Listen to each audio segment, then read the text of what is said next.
Senator Day. Thank you, Mr Acting Deputy President. Look, there have been a number of motions and other matters in this place that I could have supported were it not for the way they were drafted.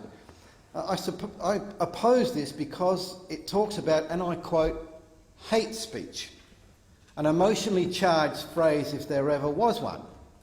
A phrase deliberately designed to misrepresent what this debate is about. Mr Acting Deputy President, this debate is not about hate speech, it's about free speech. And calling socially unacceptable comments hate speech is itself a restriction on free speech. Now, I do have a concern about the direction the government is moving on free speech.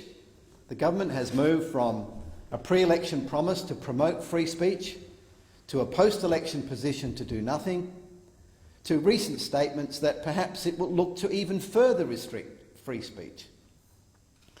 The private senators' bill that Senators Leyonhjelm, Bernardi, Smith and I co-sponsored represents a sensible move to address free speech concerns in the Racial Discrimination Act. And if the government has now decided that it is withdrawing the benefit of the doubt and going to the DRS, or the decision review system, instead, well, the sensible ruling would be to take my approach and that of my co-sponsors and remove the contentious offend and insult provisions altogether. Our bill does not wipe out Section 18C. It leaves the other parts, like humiliate and intimidate, alone. And an example of what my co-sponsors and I are on about is the recent case where the Prime Minister singled out a certain Islamic group for critique and potentially legal sanctions. Yet if you look at an interview on Lateline with a spokesman for that group, you will see the great public benefit gained by allowing that organisation to have as much free speech as it wants.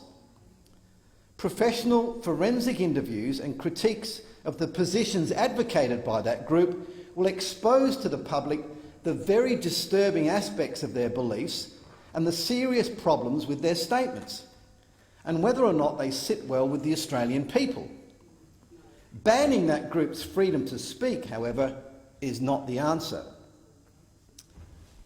Family First has consistently supported national security bills in this place, as it believes these are the best methods to guard against those who promote and support terrorist activity. When people act or conspire to commit criminal acts at home or abroad, then we have criminal laws to deal with them. It is unacceptable, however, to have criminal laws dealing with matters of debate and speech. Since my co-sponsors, whom I again thank today for their support, and I notice that Senator Smith is here in the chamber, I tabled a bill to reform Section 18C of the Racial Discrimination Act. We have seen some appalling further acts on free speech in Europe. People have paid with their lives for the freedom to speak as they find, as my wife's Auntie Esther used to say. I speak as I find. If we support free speech, one of the foundations of this place, then the right thing to do is to remove the prohibitions against it. Thank you. Thank you, Senator Day. Senator Dastyari.